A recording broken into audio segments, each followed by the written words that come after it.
మన 3వ తారీఖున డిప్యూటీ మేయర్ ఎలక్షన్ జరిగిన తీరును బట్టి నిన్నటి రోజున మా పార్టీ జిల్లా అధ్యక్షులు శ్రీ కాకాని గౌతమ్ రెడ్డి గారు ఆ పార్టీ కార్పొరేషన్ ఎలక్షన్లో జరిగిన ఎలక్షన్ తీరుని చట్టపరంగా ఏ విధంగా జరిగింది అనే ఒక చట్టంతో ఆయన తెలిసిన రాజ్యాంగం ఏ విధంగా వీళ్ళు అపహాస్యం చేశారనే దాన్ని క్లియర్గా నిన్నటి రోజున వివరిస్తూ ఒక ప్రెస్ మీట్ ఏర్పాటు చేయడం జరిగింది. దానికి కౌంటర్గా ఈరోజు ఉదయాన డిప్యూటీ మేయర్ రూప్ కుమార్ గారు ఒక ప్రెస్ మీట్ ఏర్పాటు చేస్తూ కనీసం చట్టం మీద అవగాహన లేకనో, కనీసం రాజ్యాంగం అంటే కనీసం తెలిసి తెలియకో రాజ్యాంగం మీద ఏమాత్రం అవగాహన లేకుండా ఈరోజు ప్రెస్ మీట్ ఇవ్వడం జరిగింది.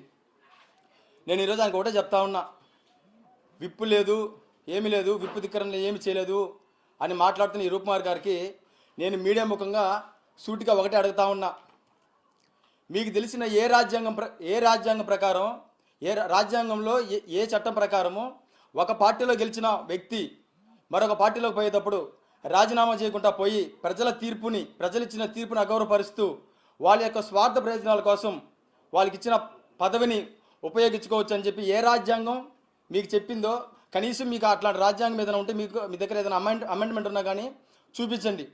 అంతేగాని మేము ఈరోజు కేరళ హైకోర్టు గురించి చూపించామని కేరళ హైకోర్టు తీర్పుని కేవలం ఉదాహరణగా మాత్రమే చూపించాం.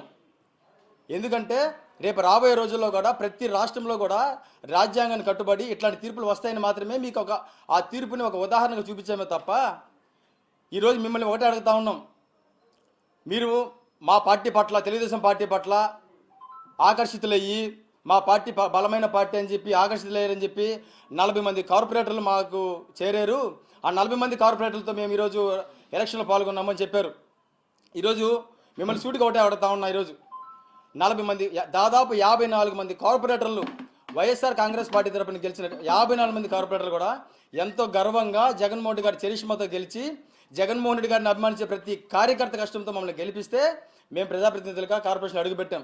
కానీ మొన్న జరిగిన డిప్యూటీ మేయర్ ఎలక్షన్లో 40 మంది కార్పొరేటర్లు అండదండలు ఉండి కూడా మీరు కనీసం మీ పార్టీ బీఫామ్తో కూడా పోటీ చేయించుకోలేని దిక్కుమాలిన పరిస్థితిలో ఉన్నారంటేనే మీరు ఏ విధంగా విప్పుకి భయపడ్డారనేది ప్రజలందరూ చూశారు. మేము నవ్వడం కాదు, ఏకైకలో పక్కపక్కలు మేము నవ్వడం కాదు, మీరు ఎలక్షన్ చేసిన తీరును చూసి మీరు ఎలక్షన్ చేసిన తీరు ఎట్లా ఉందో చూసి నెల్లూరు నగర కార్పొరేషన్ సంబంధించిన ప్రతి ప్రజలందరూ కూడా అంత కిండలుగా నవ్వుకున్నారు. మీరు ఏ విధంగా భయపడ్డారు అనేది దానికి గుర్తుపెట్టుకోండి. ఖచ్చితంగా రాజ్యాంగంలో ఎవరైతే మా పార్టీ మేము విప్పు జారీ చేసిన తర్వాత కూడా విప్పుని తిరస్కరించి మా పార్టీకి వ్యతిరేకంగా ఎవరైతే ఓట్లు వేశారో, ఎవరైతే గైర్హాజరయ్యారో నీతో సహా రూప్ కుమార్ గారు నీతో సహా న్యాయస్థానంలో మీరు పదవిలో ఉండంగానే మిమ్మల్ని అనర్హత వేటు వేసేదానికి ఖచ్చితంగా న్యాయస్థానం ఆశ్రయిస్తాం. నిన్నటి రోజున ఆ చర్యలో భాగం నిన్నటి రోజు జేసీ గారికి రిప్రజెంటేషన్ జరిగింది. మాకు తొందరలోనే అధికారుల మీద నమ్మకం ఉంది, మాకు అనుకూలంగా న్యాయస్థానం మీద గౌరవంతో మాకు ఒక న్యాయపరమైన చర్యలు జరుగుతా నమ్ముతున్నాం. ఒకవేళ అది కుదరకపోతే న్యాయస్థానానికి మేము వెళ్తాం. న్యాయస్థానంలో కానీ మీరు చెప్పినట్టే కానీ ఈ 2/3 1/3 కానీ జరిగితే అప్పుడు మేము గమ్మునుంటాం. కానీ ఖచ్చితంగా ఏ పార్టీ మీద అయితే మీరు గెలిచి ఏ పార్టీకి అయితే వెన్నుపోటు పొడిచి విప్పు ధిక్కరించి పోయారో ఖచ్చితంగా మీరు పార్టీ పదవుల్లో ఉండంగానే మీ మీద అనర్హత వేటు వేసేదానికి నీతో సహా రూప్ కుమార్ గారు నీతో సహా అనర్హత వేటేసేదానికి ఖచ్చితంగా న్యాయస్థానం ఆశ్రయించి ఒక పక్క న్యాయస్థానంలో మీపైన అనర్హత వేటు చేసేదానికి మరొక పక్క ప్రజా తీర్పుని అగౌరవపరుచుతూ మీరు చేసిన మీ స్వార్థ ప్రయోజనం కోసం మీరు తీసిన తీర్పును కూడా ప్రజా కోర్టులో మిమ్మల్ని దోషులుగా నిలబెట్టడానికి మేము ఖచ్చితంగా ప్రయత్నం చేస్తామని తెలియజేస్తున్నాం. ఇకపోతే మా ఎమ్మెల్సీ గారి గురించి మాట్లాడతారు మీరు ప్రతిసారి. ఎమ్మెల్సీ గారు మీరు ఎట్లా గెలిచారో, ఏ విధంగా గెలిచారో, మీ గెలుపు ఎట్లా ఉండిందో మాకు చెప్తానంటారు. నేను నిన్ను ఒకటే అడుగుతా ఉన్నా, గతంలో ఇదే నారాయణ గారు మంత్రిగా ఉన్నప్పుడు ఆయన టీచర్ ఎమ్మెల్సీ గురించి కావచ్చు, గ్రాడ్యుయేషన్ ఎమ్మెల్సీ గురించి కావచ్చు పోటీ చేస్తే కనీసం డిపాజిట్లు రాలేదు మీకు. అట్లాంటిది మొట్టమొదటిసారి పోటీ చేసి వైఎస్ఆర్ కాంగ్రెస్ పార్టీ తరఫున పోటీ చేసి ఒక చరిత్ర సృష్టించినటువంటి వ్యక్తి పర్వతిరెడ్డి చంద్రశేఖర్ రెడ్డి గారు. అలాంటి నాయకుడి గురించి మీరు మా ఎట్లా గెలిచారో, ఏ విధంగా గెలిచారో అని మీరు హాస్యంగా మాట్లాడుతూ ఉన్నారు. గుర్తుపెట్టుకోండి, రానున్న రోజుల్లో మీకు ఒకటే చెప్తా ఉన్నా, రేపు అంతకుముందు మీరు ఏ విధంగా గెలుచుకోలేకపోయారు, రేపు 4 సంవత్సరాల తర్వాత అయినా సరే మీ పార్టీ అధికారంలో ఉన్నప్పుడైనా సరే రాష్ట్రంలో ఉన్న ఎమ్మెల్సీ సంబంధించిన ఒక్క సీట్లో అయినా సరే మీ పార్టీ తరఫున ఒక్క సీట్ని గెలుచుకోగలుగుతారని గర్వంగా మీరు చెప్పగలుగుతారా? ఆలోచన చేయండి. అట్లాంటి మీరు ఈరోజు కనీసం చట్టం మీద గౌరవం లేకుండా, రాజ్యాంగం మీద అవగాహన లేకుండా మాట్లాడడం, మీరు మీలాంటి వ్యక్తి ఈరోజు కార్పొరేషన్ డిప్యూటీ మేయర్గా ఉండడం మా దౌర్భాగ్యం. మీరు ఈరోజు రాజ్యాంగ విలువ గురించి మాకు చెప్తారు. నిజంగా మీరు విప్పుకు భయపడకపోతే, నిజంగా మీ కార్పొరేటర్ చేసింది మీరు తప్పు కాదు నిజమని తెలుసుంటే, మీ పార్టీ బీఫామ్ మీద ఎందుకు గెలిచారు? మీరు పోటీ చేయించలేకపోయారు. మీ పార్టీ బీఫామ్ ఇచ్చి మీరు ఎందుకు వాళ్ళు పోటీలు గెలిచి మా పార్టీ నుంచి గెలిచారు అని గర్వంగా ఎందుకు చెప్పుకోలేకపోయారు? పాపం ఆ 40 మంది కార్పొరేటర్ల పరిస్థితి ఎంత దౌర్భాగ్యం పరిస్థితిలో ఉందంటే, గతంలో మేము వైఎస్ఆర్ కాంగ్రెస్ పార్టీ తరఫు నుంచి గెలిచిన కార్పొరేటర్లు మేము అని చెప్పుకునే స్థాయి నుంచి మన 3వ తారీఖు జరిగిన ఎలక్షన్లో ఏ పార్టీ తరఫు నుంచి మేము పోటీ చేసామో తెలియక ఒక ఇండిపెండెంట్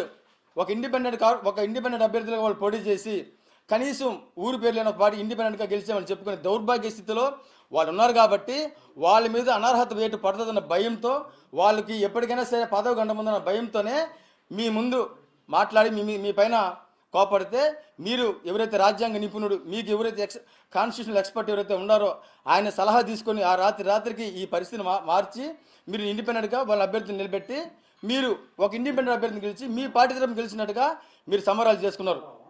ఈరోజు మిమ్మల్ని ఒకటే అడుగుతా ఉండా, మీరు ఎప్పుడైతే మీ పార్టీ తరఫున పోటీ చేయించలేకపోయారో, మీ పార్టీ తరఫున ఎప్పుడైతే మీరు బీఫామ్ ఇప్పించి పోటీ చేయించలేకపోయారో ఆ రోజే మీరు నైతికంగా ఓడిపోయారు.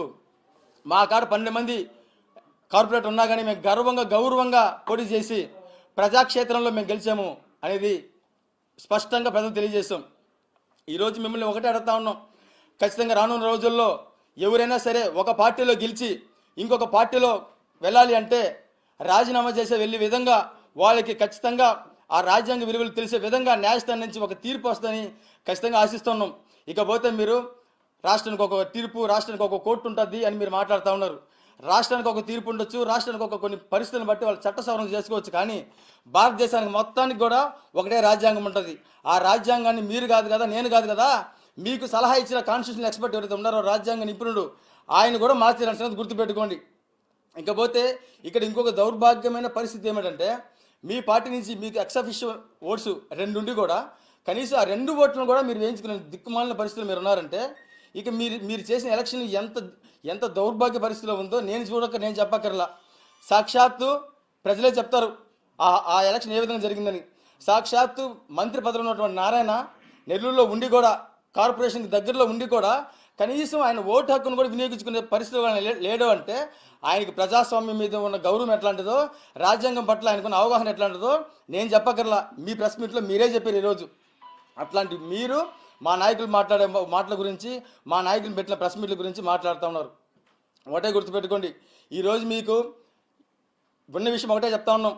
ఏదైతే మీరు విప్పుని ధిక్కరించారో, ఏదైతే మీరు విప్పుని తిరస్కరించారో, మీరు ఏ విధంగా అయితే విప్పుని అపహాస్యం చేస్తూ ఇంకొక ఆయన మాట్లాడతాడు విప్పో పప్పో రేపు న్యాయస్థానానికి వెళ్ళినప్పుడు మీకు పదవిలో నుంచి మిమ్మల్ని ఓడుకుంటున్న రోజు ఖచ్చితంగా ప్రజాక్షేత్రంలో మిమ్మల్ని దోషిగా నిలబెట్టి న్యాయస్థానంలో ప్రతి ఒక్కరికి రాజ్యాంగాన్ని అపహాస్యం చేస్తూ ఒక పార్టీలో గెలిచి ఇంకో పార్టీలోకి వెళ్ళే ప్రతి ఒక్కరికి కూడా ఒక గుణపాఠం చెప్పే విధంగా ఈ రాజ్యం మాకు రాబోయే తీర్పు ఉంటుందని ఆశిస్తున్నాము.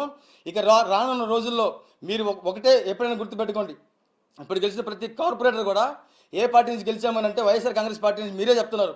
అట్లాంటి వైఎస్ఆర్ కాంగ్రెస్ పార్టీ నుంచి గెలిచిన కార్పొరేటర్లను కూడా ఏ పార్టీ నుంచి అంత పెద్ద పార్టీ మీకు ఆకర్షితులైన మీరు, అంత పెద్ద పార్టీ నుంచి ఆకర్షితులైన మీరు మా పార్టీ నుంచి మేము బీఫామ్ ఇస్తున్నాం చెప్పుకునే దిక్కుమాల స్థితులు మీరు ఉన్నారని తెలియజేస్తూ, మరొకసారి మీరు ఏదైనా మాట్లాడుతున్నారంటే గుర్తుపెట్టుకోండి, విప్పుని దిక్కనిసిన ప్రతి ఒక్కరికి కూడా న్యాయస్థానం నుంచి న్యాయబద్ధంగా వాళ్ళని పదవి ఓడగొట్టడానికి ఖచ్చితంగా మేము న్యాయస్థానం ద్వారా మంచి తీర్పుని తీసుకుంటాము.